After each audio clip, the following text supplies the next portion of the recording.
Part 6. I guess by now that child, Amu, must have been found by Reinhardt-san, right?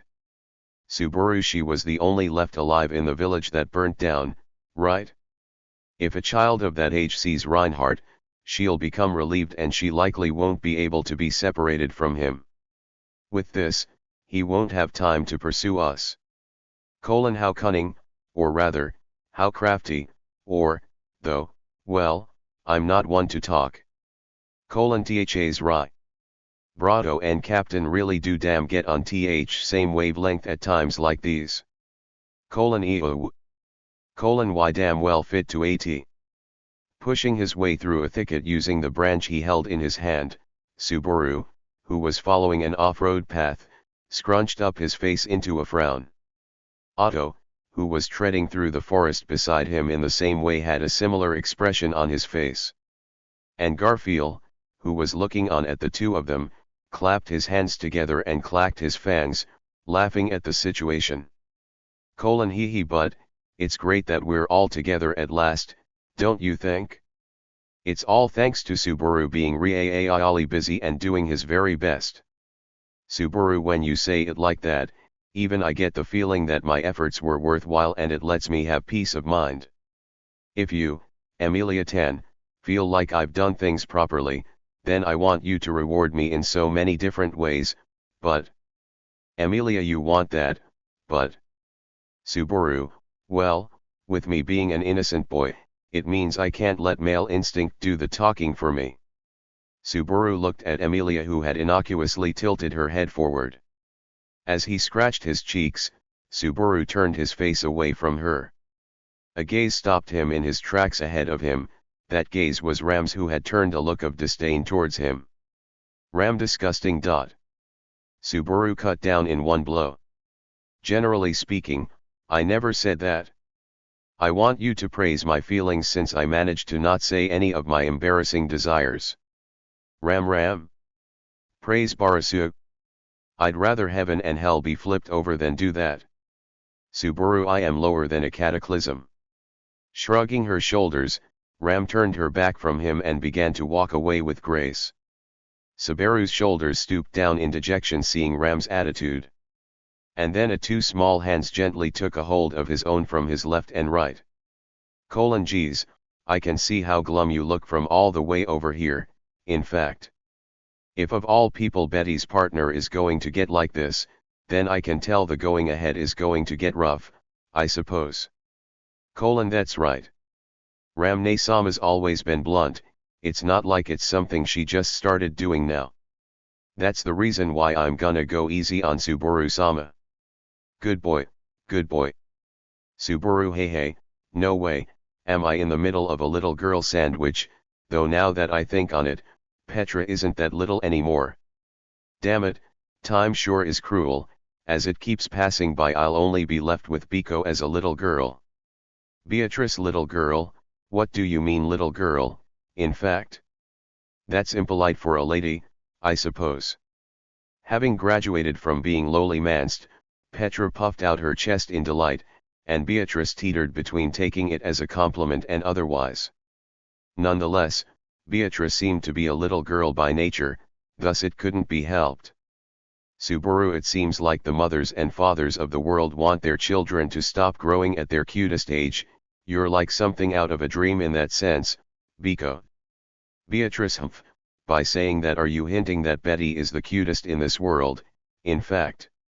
Subaru, I'd like to gather candidates for the seat of cutest in this world and make them compete with each other, though, the prettiest in this world is you. I'll try give you a medal. Petra, what about me? Hey, Subaru-sama, what about me? Subaru, Petra is the cutest in this world. Petra, yay. Letting out a cry of mirth, Petra took hold of one of Beatrice's hands and jumped about happily. Whilst being overwhelmed by that vigor, Beatrice also seemed like she wasn't at all in a bad mood. Towards there.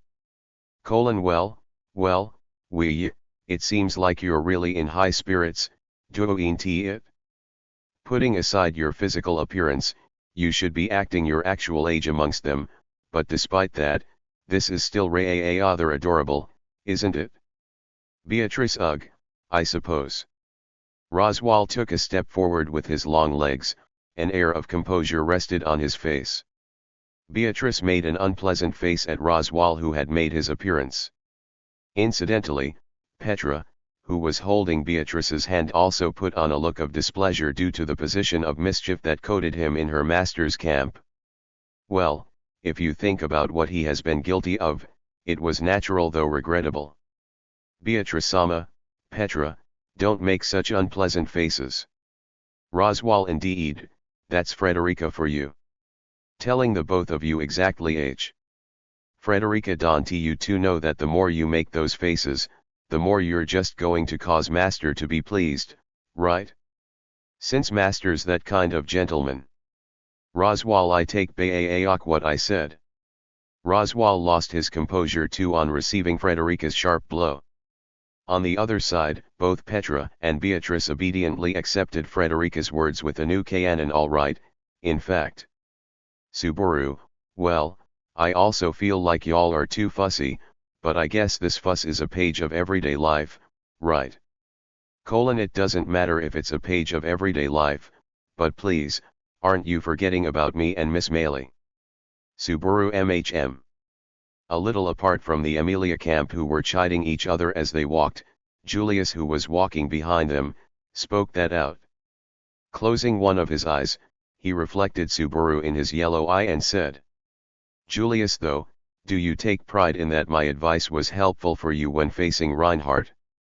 Subaru, I ain't saying it wasn't helpful, but your evaluation of Reinhardt makes him look a bit like a dream guy, so its credibility can be shaky. You mustn't go getting yourself too caught up in your hero syndrome. Julius, that's not an answer which'll help you borrow my strength. Maybe I should change my attitude a bit from now. Hey, saying it like that's no good, Julius. Should I draw up a propo for Natsuki-kun instead? It should work well enough even without a contract. With a tit-for-tat reply said in a gentle tone, Anastasia broke her way into Subaru and Julius' exchange, which was prone to break into a full-blown argument if it went on like that.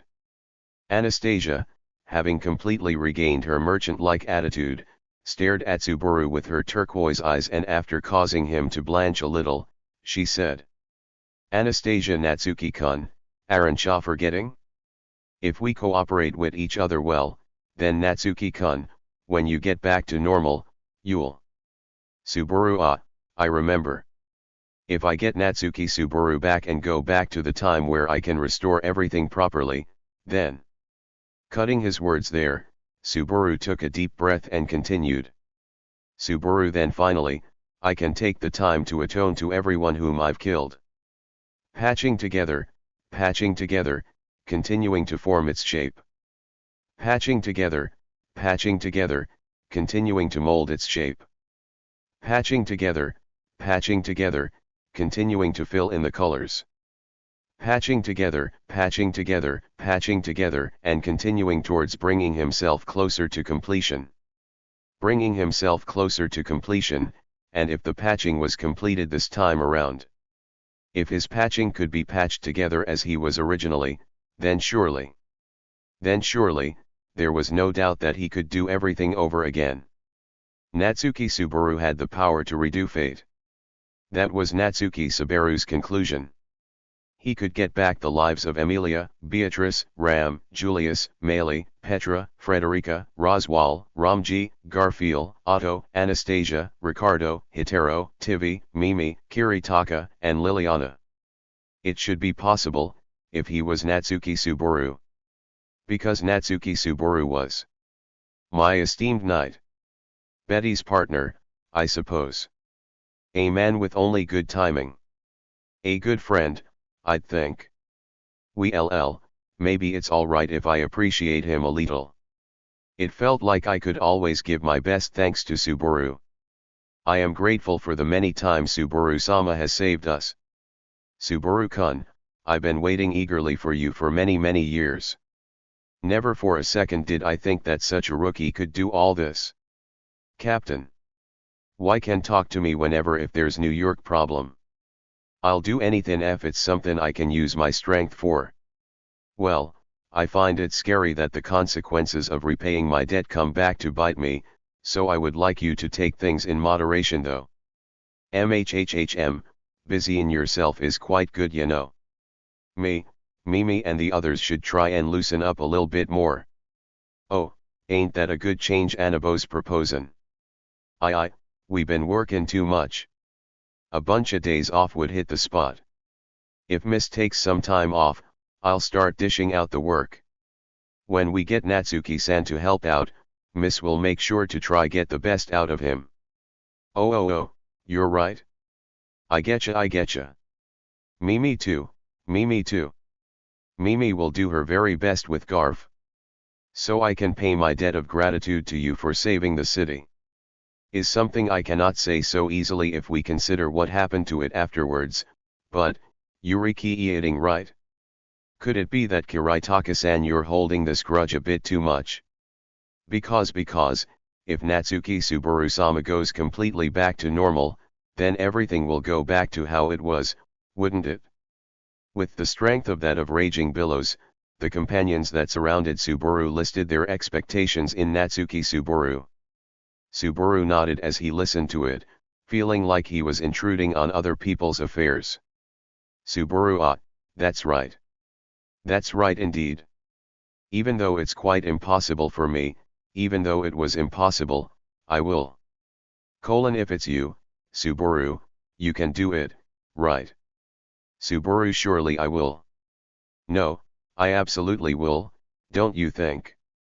Subaru declared that with his fist clenched tight, and cheers ran out from his companions. As he basked in the din before him, suddenly, Emilia approached him. Subaru raised his eyebrows at her. She gently beckoned Subaru, and then, she pointed her finger towards somewhere a little apart from the circle of their companions. The one who stood where her white finger had pointed to was Emilia Shola. She looks lonely. That's dreadful, Subaru. She looks so pitiful, doesn't she? Subaru she's. Emilia don't give excuses. All of us absolutely want to try and do our best in any way we can with Subaru, but, the one who is doing their best would first of all be Subaru, and then wouldn't it be Shola? So. Subaru. Emilia, so, you have to take good care of her. Promise. What Emilia spoke to Subaru, a promise, was something which held really great significance between the two of them. No, as a matter of fact, as Subaru wasn't Natsuki Subaru, he didn't understand how Natsuki Subaru regarded the weight of it. But, even if he didn't understand Natsuki Subaru, he understood the trust Emilia had when she tried to make promises with Natsuki Subaru all too painfully. Subaru, all right. I promise. Emilia perfect. Well then, I'll see you later, Subaru. Saying that, Emilia waved goodbye to him as she smiled. And immediately after Subaru recognized that, the many figures of his companions that appeared from his ever-cloudening left eye's field of view completely vanished. After that, everything went still, no one was there. A stillness that felt like it cut off everything but Subaru was left behind. The one whom he had made the promise with wasn't there anymore, let alone the vestiges of the promise he had shared. Subaru Shola, come here. Tossing aside those desiccated thoughts, Subaru called out to Shola, who was walking in the distance. Hearing that call, Shola's face suddenly lit up and she leaped up and came rushing over to where Subaru was. Shola, what's up, master? Has your fun time where you're off grumbling to yourself as if you're having fun finished? Subaru, don't you go saying it so damn straight. You don't have to say it like you're talking to a loony, there's no damn need to be so hurtful. Shola, my botted. Slapping the top of her forehead with her palm, Shola took back what she said, all the while sticking out her tongue. Was she apologizing? It didn't feel like an apology, but, well, it was close enough. In any case, Shola, who had kept accompanying Subaru all the way here from the Tower of Sand, certainly the main contributor towards Subaru's aims was this woman, and not just because of what Emilia had said.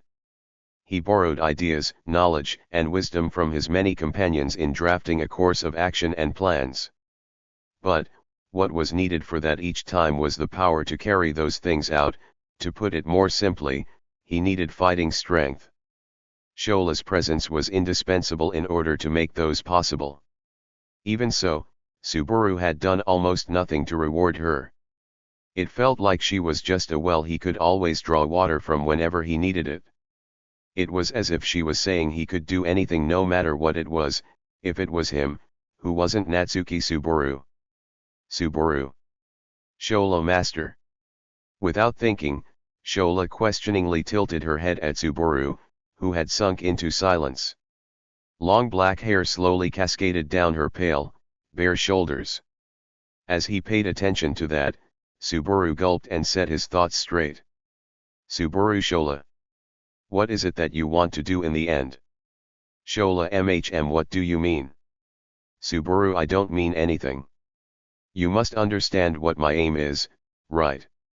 Until just before, he had disregarded any thoughts that related to how he would reward Shola. Were you to pay attention to him, you'd notice that Subaru had begun to speak in a manner that showed traces of rudeness. To those words, Shola frowned, and her face showed no traces that she had understood what Subaru had said. She brought her frown-adorned face closer, and as a result of that, Subaru held her back by placing his palm on her forehead. And as he held her back, Subaru I kill everyone who knows me, and I read their books of the dead. If I wipe out everyone who knows me, then the last one would be you. After that, I'll end up reading your book, and yet. Subaru lacked the most important parts of himself by a mile and wasn't able to fill in that gaping hole with his own strength. Subaru had no choice but to build Natsuki Subaru up little by collecting all the scraps of Natsuki Subaru from every single people who knew Natsuki Subaru and patching them into his original form. In its completed form, it would contain all the memories of those who were familiar with Natsuki Subaru. Like Emilia, Beatrice, and so on, Shola was no exception either. That's why he had promised Reinhardt that he'd kill him someday as well. She kept openly smiling in front of Subaru's eyes. She kept helping Subaru in his objective without any hesitation. She kept interacting with her carefree attitude. And he had to kill her. Subaru and yet, you accompany me? Shola. Shola, are you worried about me? Is it because you love me? Subaru. Don't joke about. I'm asking you seriously. Shola's answer to the sincere question he had asked was in the same tone as usual. And since that had gotten on Subaru's nerves, he repeated his question again a little more crudely. But, after receiving his words, Shola called back to him with a master. Shola, I am really not joking about. Since being loved by Master is the meaning of my life. So, that's what matters the most. Subaru. Shola, if Master loves me, then you may make use of me as much as you like. My life is Master's property. Being used as much as you like, Master. That is what I desire. Still in her usual tone, still with her clingy attitude which had to be bluntly brushed off, still giving off a rather flippant vibe where it couldn't be distinguished if she was being serious or joking about, Shola ran her hands down her ample breasts. She ran them down and then turned her dark eyes to look at Subaru before giving him a weak smile. What was shown there in her sincerity was an attitude that she lived her life earnestly, never ever lying. Shola always spoke seriously. And since she did, she had no need to lie. Shola, you may use me as much as you like until I come to a miserable end. In exchange, I want you to love me, and I want you to cry for me if I die. Since I'm really just satisfied with that. Subaru, why do you devote so much of yourself to me like that? It has to because I am Natsuki Subaru. Shola, that's not why. Subaru. Shola, Master is Master, I don't care about anything else. I just love wanting to love so that I want to love the one that I want to love. And, if that person loves me back, well, that'd be perfect. Am I speaking weirdly? Shola tilted her head, it seemed like she didn't hold a single doubt in what she'd said. Seeing that, Subaru let out a small ha. And soon enough what had been just a small snort of laughter steadily caused his throat to squeeze up into laughter. Subaru laughed. He didn't laugh as either Natsuki Subaru or the play-acted version of Natsuki Subaru he put on in front of Emilia and the others. This time he laughed as the hollow Natsuki Subaru that had forgotten everything about his life in another world. Subaru, god damn, don't you guys. Don't you people go fucking worrying about my damn self-discovery. Damn idiots. Shola, huh? Master, no way, did you get mad? Did I say something weird? Could it be that Monday, Thursday, and Fridays are the days which all the burnable trash is thrown away? Subaru, I ain't angry. I'm just amazed. I'm amazed, and I'm damn speechless. Letting out a long sigh, Subaru slightly shook his head and started to walk. Shola, looking rather unlike her usual self, timidly watched over Subaru's back. Subaru gave yet another long sigh seeing the stubbornness in her gaze. Subaru, you can do what you want, so, get yourself over here quickly. Shola, if I can do what I want, then, maybe you won't get angry if I cling onto your arm, right? Subaru, I guess so if you ain't gonna cling on with your whole body weight. In an instant, Shola's face lit up and with a leap she wrapped Subaru's arms around her chest. Even though usually it would have been a rough experience, only when it came to touching Subaru did Shola tone down her strength. It was like she was handling something fragile and important and trying not to break it. Subaru hated that Shola would flirt with him. No, he disliked it. Her affection made him uncomfortable. The one which Shola wanted to be affectionate to was Natsuki Subaru. And, since everybody thought that they didn't care or hold any interest in Natsuki Subaru, other than Natsuki Subaru. Shola, master, master. Subaru, Shola, I love you, master. Love is over. TL note, another one of Shola's pop culture references. References this song, https://www.youtube.com/watch?v=nx@86s3l0. Subaru, I see. I don't love you though. Shola, gwaaa. Master's so mean. Subaru, but. Shola, but. Subaru, after you kill Reinhardt, I will kill you last. I, who am not Natsuki Subaru, will kill you last. That is what I will do for you. Shola. Subaru, that's all I will promise. Shola, aha, ahahaha. Master, master, really? I'll be last? Am I gonna be master's last woman? Subaru, when you say it like that, it makes me want to break that promise already. Shola, no. It's a promise. It was definitely a promise. Subaru, I was joking. Shola, a joke? Which part was a joke? Master, master. Patching together, continuing to form its shape. Patching together, continuing to mold its shape. Patching together, continuing to fill in the colors. Patching together, and continuing towards bringing himself closer to completion. Patching together, there's too much to be patched together. Even if he kept patching it together so that the original form became unrecognizable, he could still patch together a new one.